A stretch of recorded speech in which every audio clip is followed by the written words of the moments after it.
Valerian gets sold like a gentle off switch for the brain, but the research packet keeps saying mixed. If someone is standing in the sleep aisle at midnight, what is the most honest first sentence? I'd say Valerian may feel calming for some people, but it has not consistently beaten placebo for insomnia or sleep quality. That matters because sleep trials have a huge expectation effect. If a warm bedtime ritual, a capsule, and hope all improve sleep, the real question is whether Valerian adds anything beyond that ritual. Recent Guideline reviews were not enthusiastic, and a 2024 placebo-controlled sleep trial using a formula that included Valerian found no extra improvement over placebo. The mechanism story is still worth understanding.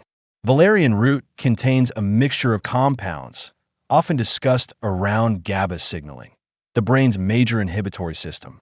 More inhibition can mean less arousal, less rumination, and easier sleep onset in theory. But a mechanism is not a clinical outcome. A compound can nudge a receptor in a dish or animal model and still fail to change a person's sleep efficiency, wake after sleep onset, or next day functioning in a meaningful way.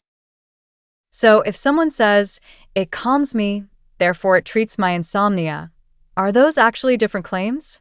Could Valerian reduce stress feelings without producing better sleep numbers? Exactly. One study of a multi-herb product containing valerian, passionflower, hawthorn, and bolota reported lower tension anxiety and lower stress response markers during a lab stressor.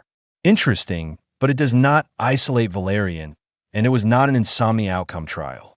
So the cleanest interpretation is some valerian-containing blends may influence perceived stress or physiological arousal, yet that does not guarantee more sleep time or better sleep efficiency. The 2024 impaired sleep trial is a good reality check. Adults with poor Pittsburgh Sleep Quality Index scores took a melatonin-free combination with L-theanine, lemon balm, valerian, and saffron for 6 weeks. Sleep efficiency did not improve more than placebo. Total sleep time improved numerically more with placebo. The subjective PSQI score fell in both groups, but again, not more with the active product.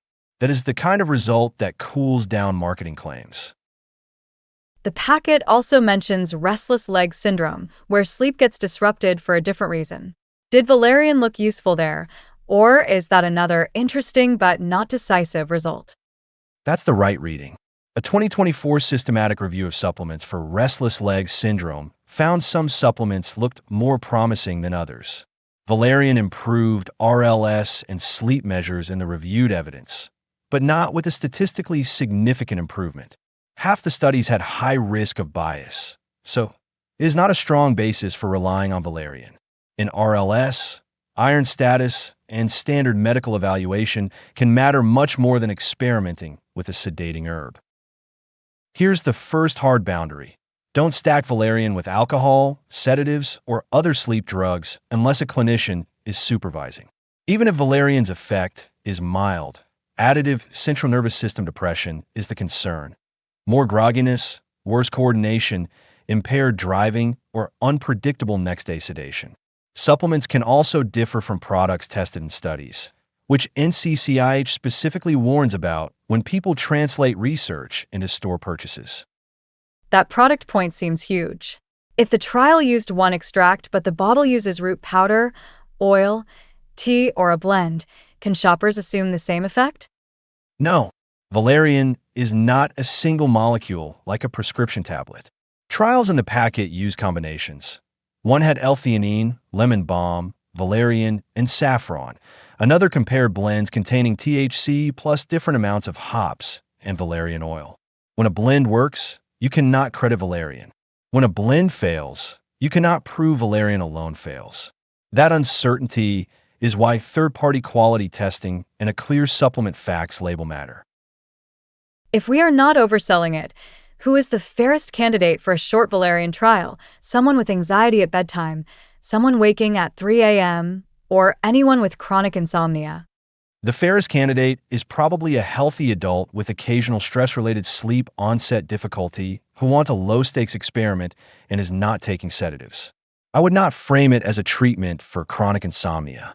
And I'd pair the trial with basics: consistent wake time, dim light, lower evening alcohol, and a wind-down routine. If those change at the same time, Valerian may get credit for what the routine did, so keep the experiment simple. Before anyone tries that, what are the boundaries that should send them to a clinician instead of a supplement bottle? Pregnancy, procedures, medications, or severe sleep symptoms? Use boring metrics. Pick one product, take it only on nights you planned, and track sleep latency, awakenings, total sleep estimate, morning grogginess, and daytime function for 2 to 6 weeks. If the benefit is real, you should see a practical pattern, not one lucky night. If you feel drugged, foggy, or no better than your baseline routine, stop. The point is not to win an argument for Valerian. It is to sleep better safely. The guideline review is blunt. Across comprehensive insomnia guidelines, CM recommendations were often unclear or conflicting, and Valerian was among phytotherapeutics not recommended because benefits were limited and risk profiles were not compelling enough. That does not mean every person who uses Valerian is doing something dangerous.